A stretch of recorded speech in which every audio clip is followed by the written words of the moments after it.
Vamos a buscar un pasaje en Primera a los Corintios, primera carta de Pablo a los Corintios, capítulo 11, versículo 23. Primera a los Corintios 11, 23. Damos lectura a la palabra del Señor. El hermano va a estar ahí proyectando los versículos por si alguien desea mirar allí en la pantalla. Dice la palabra del Señor: porque yo recibí del Señor lo que también os he enseñado, que el Señor Jesús, la noche que fue entregado, tomó pan, y habiendo dado gracias, lo partió y dijo: tomad, comed, esto es mi cuerpo que por vosotros es partido. Haced esto en memoria de mí. Asimismo tomó también la copa después de haber cenado, diciendo: esta copa es el nuevo pacto en mi sangre. Haced esto todas las veces que la bebiereis en memoria de mí. Así pues, todas las veces que comiereis este pan y bebiereis esta copa, la muerte del Señor anunciáis hasta que Él venga. Hermanos, este texto es uno de los textos más significativos en el Nuevo Testamento. Y más ahora que la cena del Señor en la mayoría de las iglesias, de las denominaciones cristianas, ha pasado a un segundo, a un tercero o a un cuarto plano. Para muchas iglesias cristianas, la Santa Cena es algo que ya ni se celebra. Hay iglesias hoy día que no celebran la Cena del Señor, pues ven en ello algo demasiado simbólico, que tiene que ver con la comunión con el Señor. Y sí, es muy importante la comunión con el Señor, pero esa cuestión de pan, de vino, eso es algo demasiado simbólico que no tenemos por qué celebrarlo hoy. Lo ven al mismo nivel del lavamiento de los pies, por ejemplo. En Juan capítulo 13, el Señor Jesucristo lava los pies de los discípulos y el Señor les dice: hagan ustedes lo mismo entre ustedes. Pero vemos que allí era algo muy diferente. No hay una ordenanza como la hay en el caso de la Cena del Señor, pero para estas iglesias la Cena del Señor pasó a ser tan poco importante que ya no la celebran. Hermanos, nuestra asamblea pertenece a un grupo internacionalmente conocido como el Movimiento de los Hermanos. Algunos otros nos conocen como los Hermanos Libres, como los Hermanos de Plymouth. En Europa somos conocidos como los Hermanos de Plymouth, que fue una ciudad donde se iniciaron estas congregaciones. Para otros somos, más que todo en nuestro contexto, somos conocidas las asambleas como Hermanos Reunidos en Cristo, o hermanos congregados en el nombre del Señor Jesucristo. Hay muchos nombres, pero el más conocido es el Movimiento de los Hermanos. Fue un movimiento, no es una denominación, hay una diferencia allí, es un movimiento, y somos considerados o conocidos como hermanos libres porque hay ciertas libertades para que cada asamblea local maneje las cosas de acuerdo a lo que entiende que las Escrituras dicen que deben ser. Hay algunos puntos y algunas marcas que nos caracterizan como movimiento de los hermanos, y enfatizo esto: un movimiento es muy diferente a una denominación. Un movimiento es un grupo de asambleas, un grupo de iglesias locales que se reúnen alrededor del Señor Jesucristo y alrededor de la palabra de Dios. Por eso nosotros no tenemos un catecismo ni mayor ni menor. Por eso nosotros no tenemos una confesión de fe como las asambleas o las iglesias reformadas o otras denominaciones, sino que procuramos con la ayuda y la guía del Espíritu Santo regirnos por lo que está en las Escrituras. Ahora, una de las marcas que hizo conocer al movimiento de los hermanos por allá en el siglo XIX, cuando se fundaron las primeras asambleas, fue el rescatar, y digo rescatar porque ya estaba en las Escrituras desde el principio. Es decir, desde que el Señor Jesucristo estableció, instituyó la Cena del Señor, hasta todos esos 18 siglos, la Cena del Señor fue importante. Solo que muchas congregaciones y muchas iglesias la fueron dejando de lado. El movimiento de los hermanos, aquellos primeros hermanos que se comenzaron a reunir en las casas y a partir el pan juntos, a estudiar las Escrituras juntos, sin necesidad de tener un pastor principal, que es algo que con la ayuda del Señor veremos luego en qué consiste un grupo de ancianos o el liderazgo de una iglesia bíblica. No consiste en un solo hombre, sino en un grupo de hermanos guiados por el Espíritu Santo y entre otras cosas. Pero entonces estos hermanos entendieron por las Escrituras la importancia de la Cena del Señor. Se habían perdido muchas cosas. La iglesia había olvidado muchas cosas en las Escrituras. Una de esas cosas olvidadas por muchos siglos fue la predicación bíblica, la predicación expositiva de la palabra del Señor.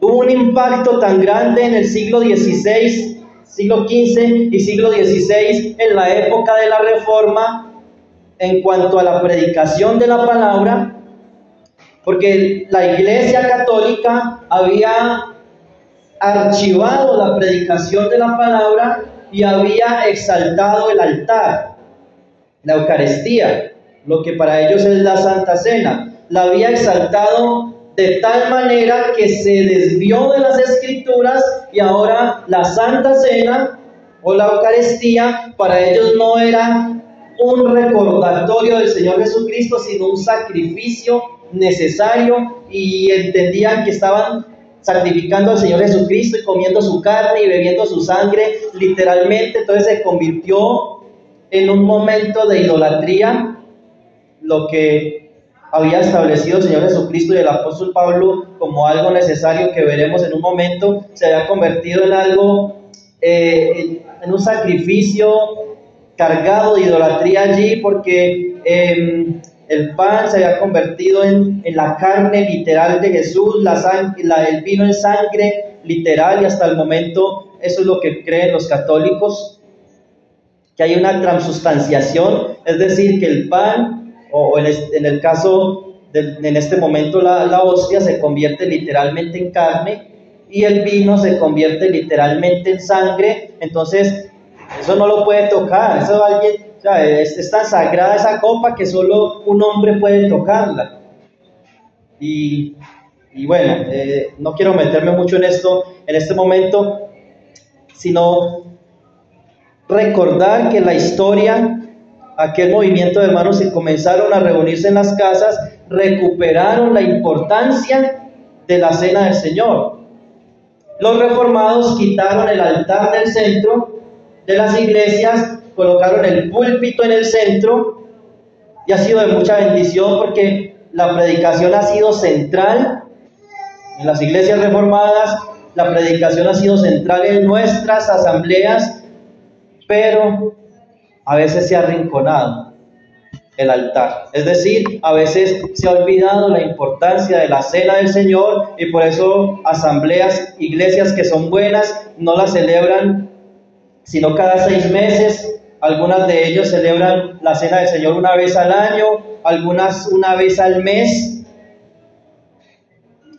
Pero los hermanos, cuando se comenzaron a reunir en las casas, allí en el 1820 hacia adelante, cuando hubieron hombres como John Nelson Darby, como Chapman, había otro hermano de apellido Newton, y muchos otros hermanos comenzaron a reunirse con sencillez en las casas, porque Hechos 2 habla acerca de cómo se reunían los hermanos. Hechos 4 también, la sencillez con la que los hermanos se reunían en las casas, a partir el pan, a tener comunión unos con otros, a perseverar en la doctrina de los apóstoles, en las oraciones.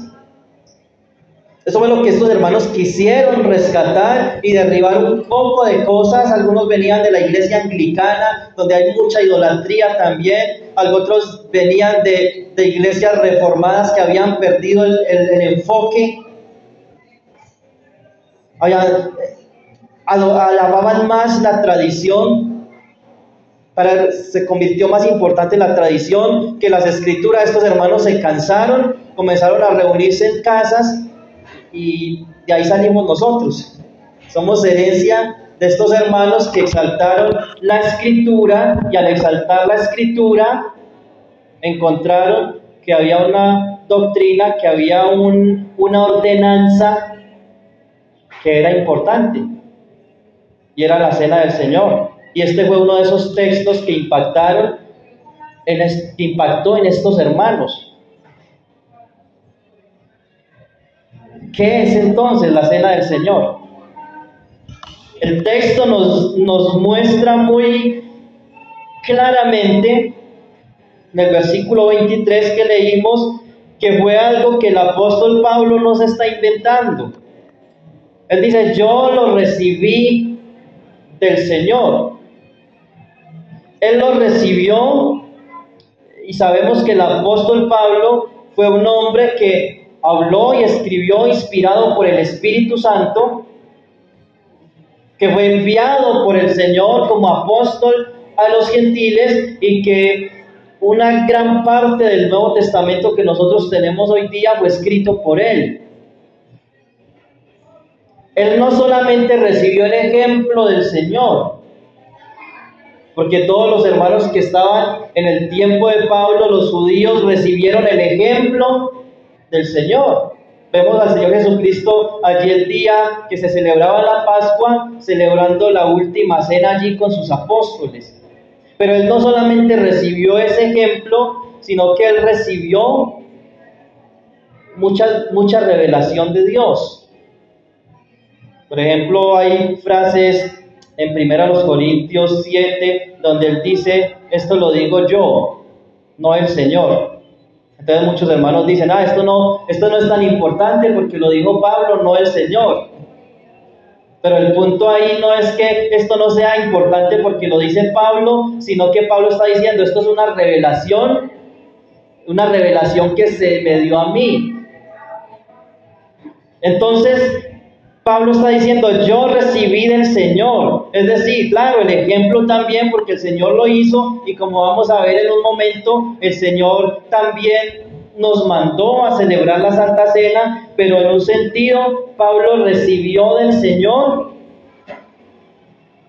que él necesitaba enseñar que la Santa Cena era importante. Mire lo que dice allí: yo recibí del Señor lo que también os he enseñado, que el Señor Jesús, la noche que fue entregado, tomó pan. Y luego dice: asimismo también, versículo 25, también la copa después de haber cenado, diciendo. Entonces, si el Señor, la noche que fue entregado, tomó pan y lo partió y dijo: tomad, comed, esto es mi cuerpo que vosotros es partido, y luego añade: haced esto en memoria de mí. Y en cuanto a la copa también dice: haced esto en memoria de mí. Es porque es importante. Había pasado muy poquito tiempo desde que el Señor estableció la Santa Cena, y para los corintios ya había perdido mucha importancia. Nosotros vemos allí en el texto el desorden que había, no solamente en cuanto a los roles de los hombres y las mujeres en la iglesia, que vemos allí la problemática en el versículo 2 en adelante. Y bueno, el apóstol Pablo va a hablar de cierta señal que va a mostrar visiblemente una diferencia entre los roles que Dios ha dado, pero que había un problema allí. Luego vemos que en cuanto a la cena del Señor, en el versículo 17, también había un problema.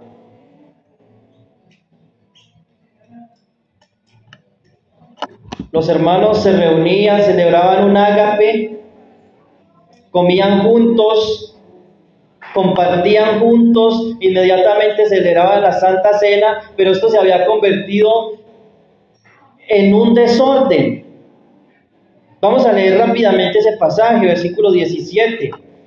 Pero al anunciaros esto que sigue, yo no os alabo, porque no os congregáis para lo mejor, sino para lo peor. Pues en primer lugar, cuando os reunís como iglesia, oigo que hay entre vosotros divisiones, y en parte lo creo, porque es preciso que entre vosotros haya disensiones, para que se hagan manifiestos entre vosotros los que son aprobados. Cuando pues os reunís vosotros, esto no es comer la cena del Señor. Esto no es comer la cena del Señor. ¿Por qué?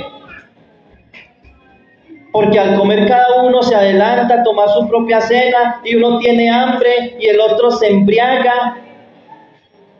Pues que no tenéis casas en que comáis y bebáis, o menospreciáis la iglesia de Dios y avergonzáis a los que no tienen nada. ¿Qué os diré? Os alabaré en esto, no os alabo. Hermanos, nosotros no debemos confundir una cosa con la otra.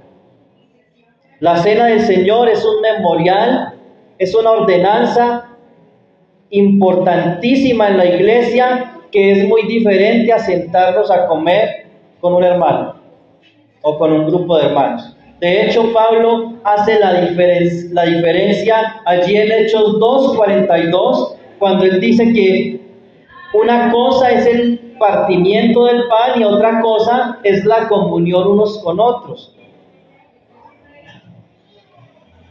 Celebrar un ágape, reunirnos en una integración con otra asamblea, reunirnos un grupo de 6, 8 hermanos, 4 hermanos, tomarnos un café, invitar a los hermanos a la casa a comer algo bien bueno o algo sencillo, ¿cierto? Lo que esté en el plato no es tan importante como el estar juntos. Esto, hermano, es supremamente importante en la iglesia. Y hacerlo no siempre con los mismos. Se imagine uno siempre sentado con el hermano Sebas y con Yael, cada 8 días. Comámonos algo, vamos a tomarnos algo, vamos a una cafetería. Y siempre con los mismos, siempre con los mismos. ¿Qué va a pasar? Pues voy a tener una muy buena amistad, una muy buena comunión con 2 hermanos en la iglesia, pero el resto, ¿qué? Entonces es importantísimo que nosotros compartamos, sea grupalmente, sea en grupos pequeños, pero hermanos, esto no es la cena del Señor. Es comunión unos con otros. Pero la cena del Señor es algo específico, un momento específico, donde nos reunimos a hacer algo específico establecido por el Señor. Dice que el Señor Jesús, la noche que fue entregado, tomó pan. Dice allí el texto.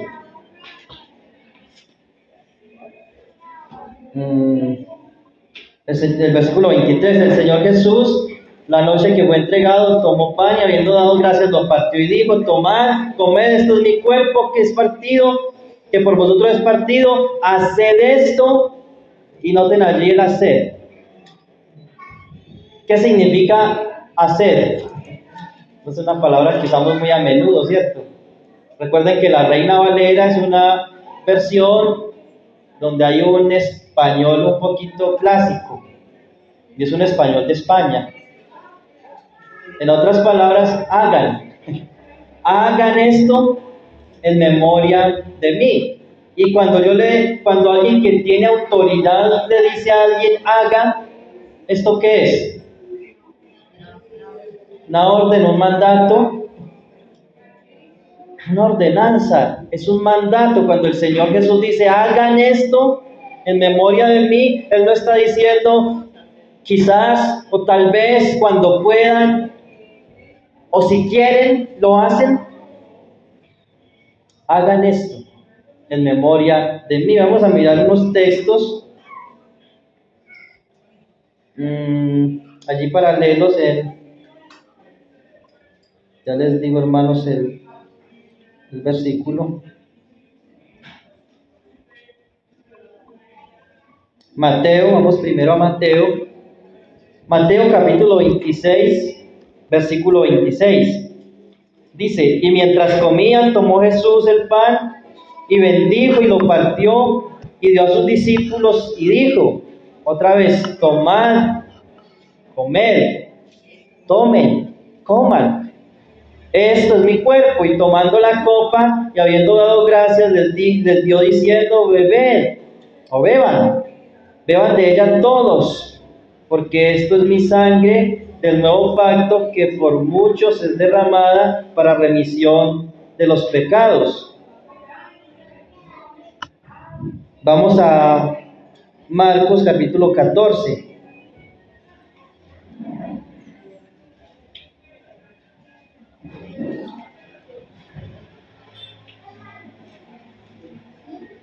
Perdón, vamos a Lucas. Marcos 14 también habla de este mismo suceso, pero vamos a Lucas capítulo 22, versículo 17. Y habiendo tomado la copa, dio gracias y dijo, tomad esto y repartidlo entre vosotros, porque os digo que no beberé más del fruto de la vid hasta que el reino de Dios venga. Y tomó el pan y dio gracias y lo partió y los dio diciendo, esto es mi cuerpo que por vosotros es dado. Haced esto en memoria de mí. Haced esto en memoria de mí. Eso es lo que dijo Pablo allí en la carta a los Corintios. Pablo dice que el Señor dijo, haced esto en memoria de mí. Y Pablo está diciendo, yo recibí del Señor. Lo que les he enseñado, lo recibí del Señor. Ahora, ¿quién recibió también? El ejemplo del Señor. Porque el Señor lo hizo y el Señor dijo, hagan esto en memoria de mí. Ahora, el Espíritu Santo le muestra a Pablo detalles de cómo celebrar la Santa Cena, y Pablo dice, tomó pan y luego dice, tomó la copa. Ahora, la copa es una manera de decir el vino. La copa es un recipiente que tiene un contenido dentro, donde lo importante no es el recipiente, sino el contenido. Lo importante en el plato no era el plato, sino el pan, sino que es una manera de hablar. Los judíos, para referirse al vino, decían la copa. Entonces, tomó pan, vino, dos elementos que representan el cuerpo de Cristo y la sangre de Cristo. El cuerpo que dice allí, tomad, esto es mi cuerpo que por vosotros es partido. Y es interesante que dice que dio gracias por el pan, lo partió y dijo, este es mi cuerpo que por vosotros es partido. Entonces en el pan nosotros tenemos una representación de Cristo, del cuerpo de Cristo, de los sufrimientos de Cristo, de la obra que Él hizo, y como dice en Hebreos capítulo 10, versículo 20 o 21, no recuerdo exactamente, desde el 19 habla acerca de que tenemos libertad para entrar en el lugar santísimo por medio de la sangre de Cristo, por el camino vivo y nuevo que Él nos abrió a través del velo, esto es su carne. Así que el cuerpo de Cristo fue partido, no literalmente, porque Él no quedó en dos partes, sino que está haciendo una referencia al sufrimiento físico de Cristo, el látigo, los clavos, su costado atravesado, como estaba profetizado desde el libro de Zacarías. Mirarán a mí a quien traspasaron, dice el libro de Zacarías, lo estudiábamos unos meses atrás. Ese cuerpo, hermanos, resucitó y ascendió a los cielos. Ese mismo Jesús llegará, pero ese cuerpo sufrió al llevar la carga de nuestros pecados. Dice 1 Pedro 2:24, yo creo que muchos lo conocen de memoria, quien llevó él mismo nuestros pecados en su cuerpo sobre el madero, para que nosotros, estando muertos a los pecados, vivamos a la justicia, y por cuya herida fuisteis sanados. Hermanos, no fue cada latigazo, no fue cada clavo, no fue cada golpe que él recibió, cada bofetada en sí misma, como tampoco fue cada gota de sangre, como algunos hermanos dicen y oran diciendo: gracias, Señor, porque derramaste hasta la última gota de tu sangre. ¿Verdad? Él derramó hasta la última gota de su sangre. ¿Es en sí misma la sangre la que tiene el poder de limpiar? ¿Ustedes se imaginan, hermanos, donde existiera siquiera una gota de la sangre del Señor? Que alguien tuviera una gota de la sangre del Señor, ¿cierto? Pues hay muchos charlatanes que dicen que tienen una gota o no sé cuánto de la sangre de Jesús. Un arqueólogo una vez encontró sangre y le hicieron un examen a esta sangre y descubrieron que esa sangre era diferente, porque solamente tenía, ¿cómo es la expresión? Que solamente tenía allí los cromosomas de la mamá, pero no habían cromosomas del papá. Entonces este hombre decía: esta sangre es la sangre de Cristo. No lo sabemos, porque la encontró por allá en Gólgota, donde se supone que fue clavada en la cruz. Encontró sangre y solo tenía cromosomas de la mamá y no del papá. Supongamos que sí era sangre de Cristo. ¿Tiene esa sangre física algún poder? No, porque es materia. Entonces el punto no es que cada parte del cuerpo de Cristo, cada golpe, cada clavo, cada latigazo tienen un significado, sino que en sí la obra de Cristo. Porque es que en su cuerpo Él llevó nuestros pecados. Hermanos, Él tomó nuestro lugar. No es la sangre en sí, porque no la tenemos. Es algo espiritual. Es una manera de decir que el derramamiento de la sangre de Cristo implicó algo. Implicó que Cristo murió. Hay expresiones en las Escrituras donde dice, por ejemplo, en Ezequiel 3 y en Ezequiel 33, donde dice: si tú no eres un buen centinela o un buen atalaya, si tú no anuncias al pueblo que la espada viene, que el peligro viene, y el pueblo muere porque tú no le anunciaste, su sangre demandaré sobre ti. Y otra expresión es: su sangre sea sobre tu cabeza. ¿Han leído eso en las Escrituras? ¿Qué significa eso? ¿Que van a coger sangre de ese hombre y se la van a echar en su cabeza? No, sabemos que es algo simbólico que implica que tú serás culpable de la muerte de ese hombre. Que a ti se te pedirá cuentas por no haber predicado el Evangelio trayéndolo a nuestro tiempo. Esas personas que siempre estuvieron a tu lado, que tú fuiste responsable de predicarles el Evangelio, de hablarles acerca de la salvación, hablarles de Cristo, y nunca lo hiciste, tú eres responsable. Esa es la idea. Entonces, cuando la Biblia habla de la sangre de Cristo, está refiriéndose a la muerte de Cristo. La cruz de Cristo en las Escrituras, en la mayoría de casos en las epístolas, no se está refiriendo al madero, sino que se está refiriendo al significado de la cruz. Así que en la Santa Cena, nosotros tomamos un pan común y corriente, tomamos vino común y corriente.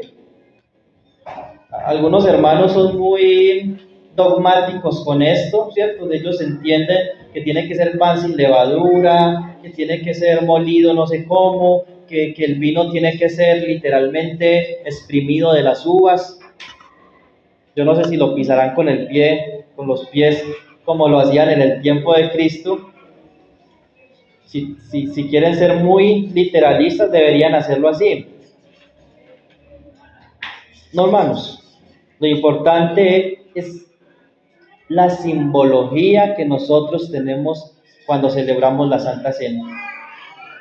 Dice que tomó pan, no dice qué tipo de pan, y tomó la copa, no dice qué tipo de vino había en ella. Sabemos que era vino porque en los evangelios dice el fruto de la vid, y del fruto de la vid ellos, por lo regular, ellos no tomaban jugo de uva, sino que lo que ellos tomaban de la uva era el vino. Entonces por eso entendemos que era vino.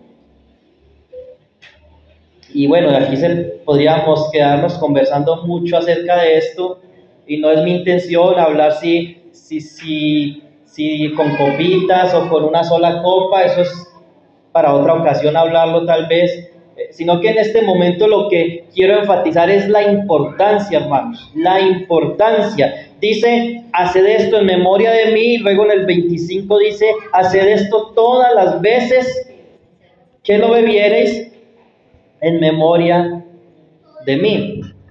Todas las veces, versículo 25, todas las veces que lo bebiereis, 1 Corintios 11, 25, todas las veces que la bebiereis en memoria de mí. Entonces, ¿cada cuánto hay que hacerlo?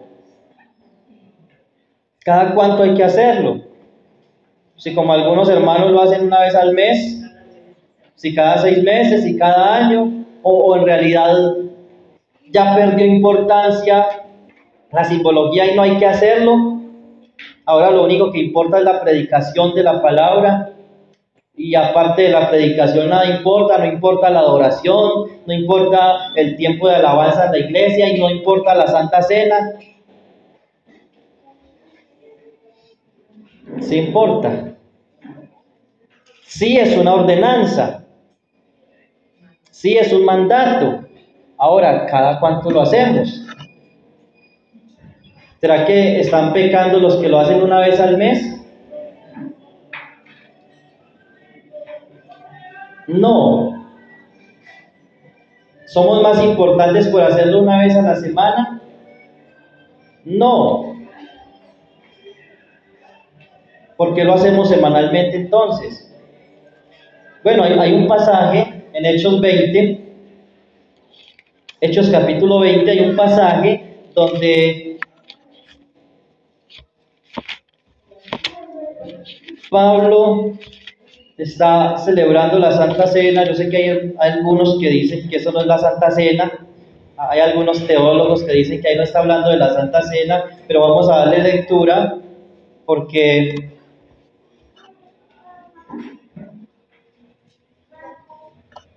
en otros pasajes, cuando se habla del partimiento del pan, sí se está hablando de la Santa Cena.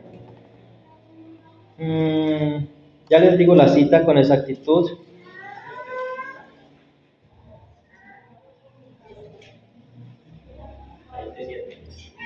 Gracias, hermano. Capítulo 20, versículo 7. Pablo se está despidiendo de algunos hermanos, pero antes de la despedida, él está allí en Troas y se dispone a acompañar a estos hermanos allí. Dice el versículo 7 que el primer día de la semana, reunidos los discípulos para partir el pan, Pablo les enseñaba habiendo de salir al día siguiente y alargó el discurso hasta la medianoche. Ahí pasa lo del joven Eutico que se cae de un balcón, que estaba con mucho sueño, se mata y Pablo lo resucita. Pero quisiera hacer un énfasis aquí donde dice que el primer día de la semana. El primer día, ¿cuál es el primer día de la semana? El domingo, ¿cierto? Hasta los de RCN saben, si han visto noticias del RCN los domingos, hay un lema que ellos tienen, recuerden, el primer día de la semana no es el lunes, es el domingo. El primer día de la semana es el domingo. Entonces, el domingo, y algunas versiones muy modernas no dicen el primer día de la semana, sino que dicen reunidos el domingo con sus discípulos para partir el pan. Ahora, algunos dicen, no, pues ese día lo hicieron un domingo. Pero en realidad los primeros discípulos, porque allí la expresión discípulos no se está refiriendo a los 12 discípulos, sino que está refiriéndose a todos los cristianos que habían en aquel entonces, aquellos que se les llamó cristianos por primera vez, fueron esos discípulos que habla allí el capítulo 11 de Hechos, pero nuevamente aquí se refiere a los cristianos como discípulos, dice que se reunieron para partir el pan. Y noten que no fue para celebrar una comida, no fue para comer un sancochito, unos frijolitos, no, fue para celebrar la Santa Cena. Porque hay una diferencia allí en Corintios entre los ágapes que ellos hacían para tener comunión, que son buenos, que son importantes, que deberíamos hacerlo más a menudo, pero hay una diferencia entre esas comidas de comunión y la Santa Cena, y ellos la estaban mezclando. Ellos la estaban mezclando, se estaban emborrachando, estaban comiendo de gula en aquello que es tan importante, que debe ser tan sagrado para nosotros, hermanos. El primer día de la semana, y Pablo dice todas las veces que lo hicieres, todas las veces. Por eso no es nuestra parte juzgar a los hermanos que lo hacen una vez al mes. Si lo hacen una vez, para el Señor lo hacen, pero seguimos no una tradición, sino un ejemplo, no solamente de aquellos primeros hermanos que se comenzaron a reunir en las casas para celebrar la Santa Cena todos los domingos, sino que personalmente lo hago siguiendo un ejemplo apostólico, un ejemplo de los primeros creyentes que lo hacían el domingo, y seguramente cada domingo. Vamos nuevamente al texto de 1 Corintios para mirar algo. Entonces entendemos que es algo importante, que no es menos importante que la predicación de la palabra, tampoco es menos importante que el bautismo, porque para muchos creyentes hay una exaltación en cuanto al bautismo, y hay un afán por el bautismo, se ve que hay una importancia por el bautismo, pero luego no hay el mismo interés por la Santa Cena. Por eso usted puede ir hoy día a cualquier asamblea y preguntar, hermanos, ¿cuántos hermanos bautizados hay en esta congregación? Y el número de hermanos bautizados no es el mismo que el de hermanos que están participando de la Santa Cena.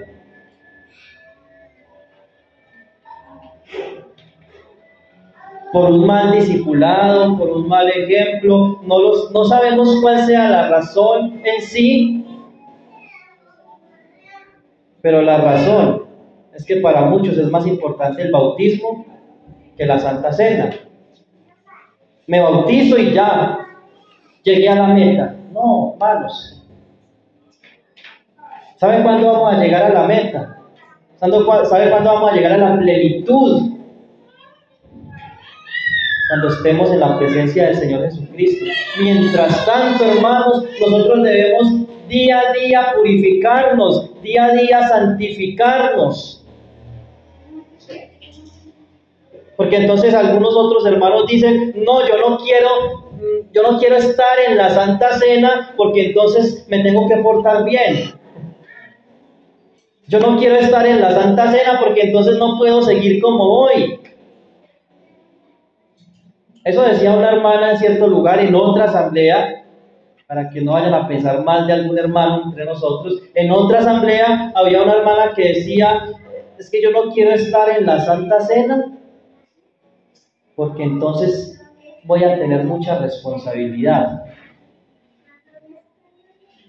¿Responsabilidad? ¿Con quién es la responsabilidad? ¿Con quién, hermanos, es la responsabilidad? ¿Con la iglesia local o con el Señor? Sí. La respuesta es sí. Con el Señor, pero eso se ve reflejado, ¿cierto? Porque el Señor estableció un orden en la iglesia, pero bueno, en sentido primario la responsabilidad es con Cristo.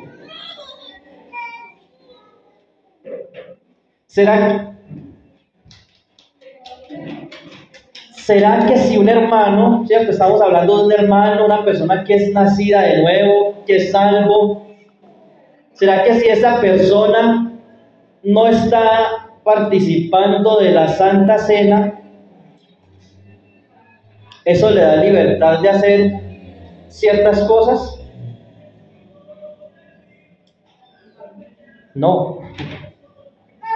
Porque el día del juicio, usted no va a dar cuenta a Dios por haber sido responsable con los hombres, sino que usted va a dar cuenta a Dios por su vida cristiana. A usted no le van a decir el día del juicio cómo fue su vida cuando estabas en la cena. Te vamos a juzgar por lo que hiciste cuando estuviste participando en la Santa Cena. No. En el tribunal de Cristo dice la palabra del Señor. Vamos allí rapidito. Es otro sermón, es otra enseñanza, este tema del tribunal de Cristo, pero quiero hacer un énfasis en algo que Pablo dice allí en 2 Corintios, capítulo 5, versículo 10. 1 Corintios 5, 10. Dice, porque es que necesario. Es necesario que todos nosotros comparezcamos ante el tribunal de Cristo para que cada uno reciba según lo que haya hecho mientras estaba participando de la cena del Señor. No, ¿cierto? Hay un tribunal de Cristo y cada uno recibirá según lo que haya hecho mientras estaba en el cuerpo, sea bueno o sea malo. Y yo sé que hay diferentes razones por las cuales hay hermanos que no están participando en la Santa Cena. Número uno, como mencionábamos de otros creyentes en otros grupos, número uno, no es importante. No es importante para algunos hermanos y por eso no se esfuerzan por estar participando regularmente de la Cena del Señor. Número dos, ¿cuál será esa segunda causa que yo creo que es la más común? ¿Qué dicen, hermanos? ¿Cuál? Pecado. Porque la mayoría de hermanos, digo la mayoría porque algunos sí participan de la Cena del Señor indignamente, pero la mayoría somos conscientes que hay cosas en nuestra vida, llamémosla como es, ¿cierto? Pecados en nuestra vida, como dice Pedro, absteneos de toda especie de mal. Hay muchas especies de mal, muchas especies de pecado. Así como hay especies de animales, hay muchas especies de pecado.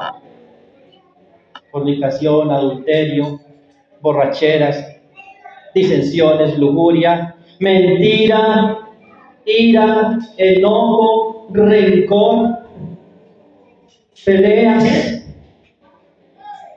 Y muchos hermanos son conscientes, no como estoy, es mejor que no participe de la cena del Señor porque no quiero comer juicio. La pregunta es, ¿qué está haciendo usted? ¿Qué está haciendo usted para solucionar y poder participar, hermanos? Es una comunión con Cristo. Una tercera razón, hemos dicho una razón puede ser que para ese hermano o hermana no es tan importante la Santa Cena. Una segunda razón es porque hay pecado que impide, y no solo impide la participación en la Santa Cena, impide que haya comunión con el Señor.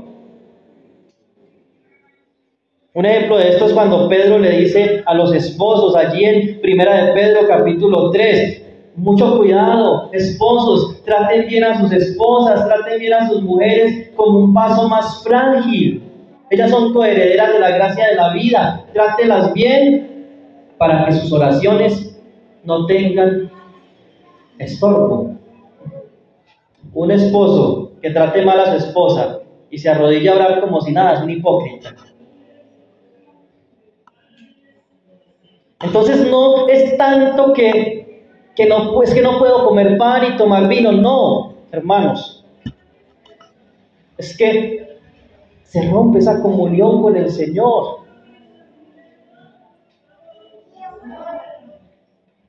¿Con qué cara se presenta un creyente delante del Señor a orar? ¿Cómo puede orar sabiendo que hay pecado que está obstruyendo esa comunión? La cena del Señor, una vez decía un hermano, ¿quiere saber cómo está su iglesia? Decía un hermano en Pereira, ¿quiere saber cuál es el estado de su iglesia? Vaya un domingo a la Santa Cena y mire el número. Mire el número de los hermanos que hay en la Santa Cena. Hermanos, y esto lo digo no con el ánimo de juzgar, no con el ánimo de señalar, no con el ánimo de desanimar, al contrario, hermanos, es con el ánimo de animarlo a usted, a que si no está participando de la Santa Cena, arregle cualquier situación. Yo sé que hay cosas muy grandes, hay montañas muy altas, pero es cuestión de que usted tenga fe, que le entregue todo eso al Señor, porque el Señor dice, si tuvieras fe como un grano de mostaza, usted podría decirle a una montaña que se mueva del lugar y se movería. Y lo cantamos, ¿cierto? A todo pulmón. Es cuestión de esforzarse. Hablaba con una hermana en estos días y le decía, hermana, es cuestión de esfuerzo. Es que también nos tenemos que esforzar. Y aún si es posible dejar cosas que son legítimas, pero que le están haciendo daño a otra persona. Recuerden que en la iglesia hay hermanitos que son débiles y debemos cuidar de ellos. Por falta de importancia, por algún pecado que esté obstruyendo esa comunión, no solo está obstruyendo el que participe o no de la Santa Cena, está obstruyendo la comunión con el Señor, hermanos. La Santa Cena es un reflejo de lo que hay en mi corazón. En la Santa Cena nosotros reflejamos que tenemos comunión con Cristo y la manifestamos en la adoración, en la Santa Cena. Así como el que se bautiza no es salvo en el momento en que se bautizó, sino que el bautismo es el reflejo de lo que ya pasó en su vida. Está simbolizando que murió, fue sepultado con Cristo y que resucitó. Eso simboliza el bautismo. ¿Y cuál es el orden? Primero creo en el Señor Jesucristo y entrego mi vida a Él, y luego me bautizo. El orden en la Santa Cena es, yo primero tengo comunión con Cristo, disfruto de comunión con Cristo, y luego la manifiesto en la Santa Cena. Es como el símbolo, la señal, como lo llaman algunos. Y eso es otro sermón también. Eso lo va a explicar Sebastián en estos días. El velo o la cubierta de la mujer es un símbolo que no tiene ningún significado, no tiene ningún valor si no hay sumisión en la mujer. Un hermano decía, es que aquí las mujeres se cubren, pero no se someten. En tal iglesia no se cubren y sí se someten. ¿Cuál es más importante? Sí, las dos. La sumisión es muy importante, es fundamental, y hay una señal. Y después podremos hablar del tema con más calma. Entonces, si ven, la señal sin sumisión no vale. El bautismo sin arrepentimiento, sin conversión, no sirve. Participar de la Santa Cena sin tener comunión con Cristo no vale. Y no es que esté poniendo al nivel de la Santa Cena el velo, aunque veremos en estos días la importancia. Y la tercera razón que no le he dicho es falta de conocimiento. Un mal discipulado, quizás. Muchos hermanos y hermanas se bautizaron sin de pronto pensar en la responsabilidad que viene tras el bautismo. Porque en el bautismo yo me estoy identificando como un miembro de una iglesia local, me estoy identificando como un hijo del Señor, como un discípulo del Señor, y eso trae responsabilidades con la iglesia local, pero primeramente con el Señor. Y entre esas responsabilidades, que más que responsabilidad es un mandato, es participar regularmente de la Santa Cena. En Corintios también nos dice, ya para terminar, porque se nos ha ido agotando el tiempo, ya vimos entonces más o menos la historia en nuestras asambleas de por qué es tan importante para nosotros, qué es la Santa Cena, cada cuánto, ahora quién puede. Y yo creo que esa pregunta la hemos ido respondiendo poco a poco, pero quiero leer este texto que es clave también allí en 1 Corintios 11, versículo 27 en adelante.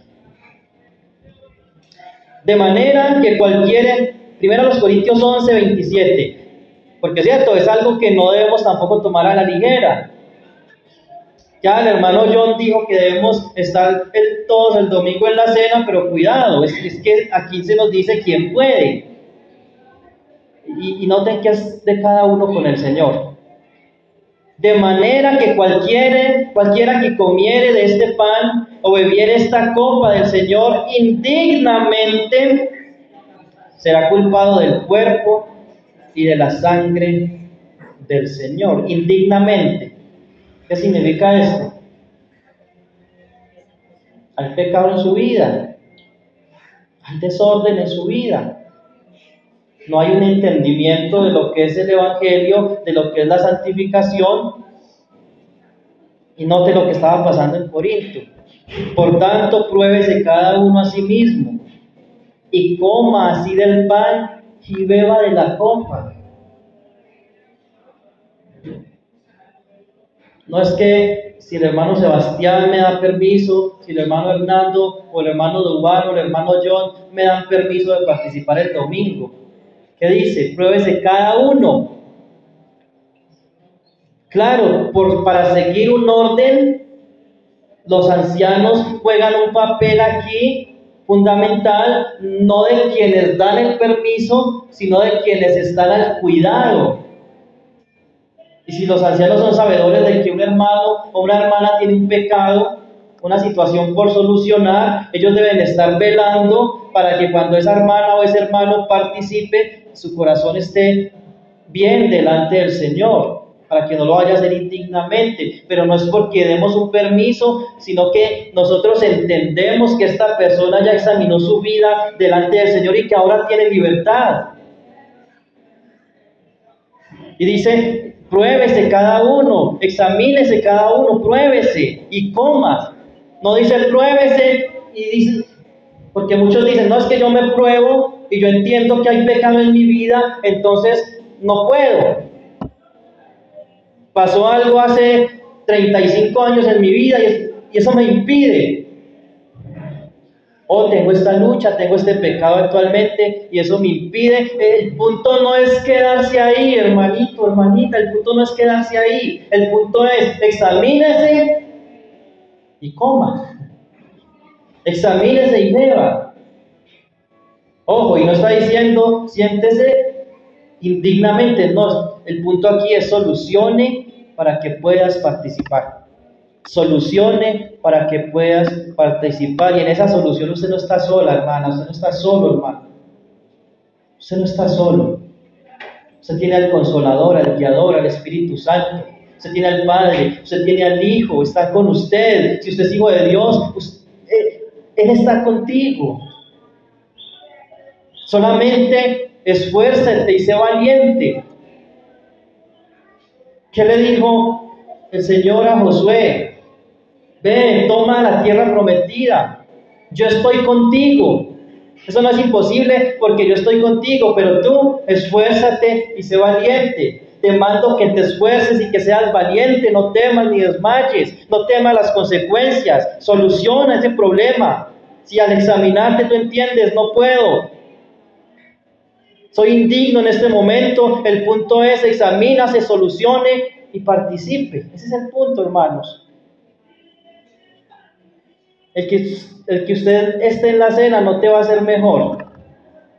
No te va a hacer mejor. Pero vas a tener el gozo en tu corazón y la paz en tu corazón de que estás siendo obediente al mandato de Dios. Hay algo que el dinero no puede comprar,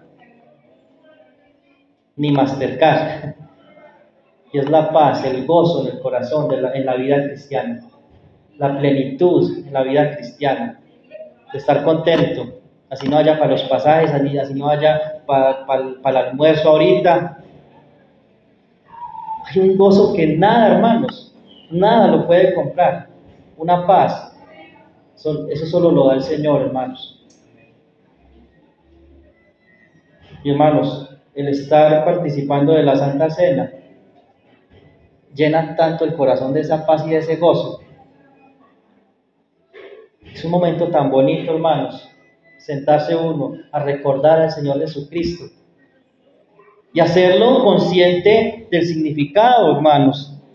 Yo sé que aquí hemos, abuelo de pájaro, mirado algunas cositas. Luego dice que el que come indignamente, versículo 29, sin discernir el cuerpo del Señor, juicio come y bebe para sí. Por lo cual hay muchos enfermos y debilitados entre vosotros y muchos duermen. La gente en Corinto se estaba enfermando, estaban muriendo. Había juicio delante de Dios, estaban comiendo juicio y el Señor estaba juzgando y muchos estaban muriendo. Y eso no significa que todo el que se siente indignamente a participar de la cena del Señor se muere, no. Así como tampoco se mueren todos los que mienten al Espíritu Santo como Ananías y Zafira. Pero cuidado, hermanos, cuidados, porque el Señor sí puede cortar desde la tierra a alguien que sea creyente y que no quiera abandonar el pecado. Y estaba pasando en Corinto. Pasó también en el caso del capítulo 5 de aquel perverso que estaba allí viviendo con su madrastra, y Pablo corrige a la iglesia porque no habían ejecutado o ejercido disciplina sobre este hombre, y les dice: entréguenlo a Satanás para la destrucción de la carne, a fin de que su espíritu sea salvo el día de Cristo. Era un verdadero hijo de Dios, pero no quería dejar el pecado, y Pablo dijo: suéltelo, que lo más seguro es que esa persona va a morir. Cuidado, hermanos. Hay muchos debilitados y enfermos y muchos duermen. Versículo 31. Si pues nos examinásemos a nosotros mismos, no seríamos juzgados. Mas siendo juzgados, somos castigados por el Señor para que no seamos condenados con el mundo. Si eres un verdadero hijo de Dios, si has nacido de nuevo, Solucione, arregle, participe. Si hay preguntas, si hay cosas que no entiende de la Santa Cena, si este sermón dejó aún muchas más preguntas, arrímese, acérquese, búsquennos, invítenos a su casa. Hermano, vaya a mi casa para que me explique más ese tema, que me quedaron varias preguntas. Yo sé que cualquiera de los hermanos, de los 4 hermanos que ahorita estamos enseñando la palabra, ninguno se va a negar a ir a su casa a explicarle. O pueden ir a nuestras casas y podemos hablar, hermanos, podemos mirar su caso, mirar cómo podemos solucionar. Y si usted no es bautizado, también hay un llamado. Hay un llamado que si no hay nada que te impida participar de la cena, pues tampoco puede haber nada que te impida ser bautizado. Así que, hermanos, en este tema el propósito es animar, no destruir para nada, hermanos. Pues solo exponer algo que está en las Escrituras con el ánimo de animar, promover la santidad, hermanos, la santidad de la iglesia, la santificación. Y porque hay amor de este siervo, y yo sé que de los hermanos hay amor por la iglesia, hay amor por cada miembro de la iglesia. Es que queremos que ustedes sientan ese gozo, esa paz de participar de algo tan importante como el bautismo y como el participar de la Santa Cena. Que Dios bendiga su palabra. Amén. Padre, gracias por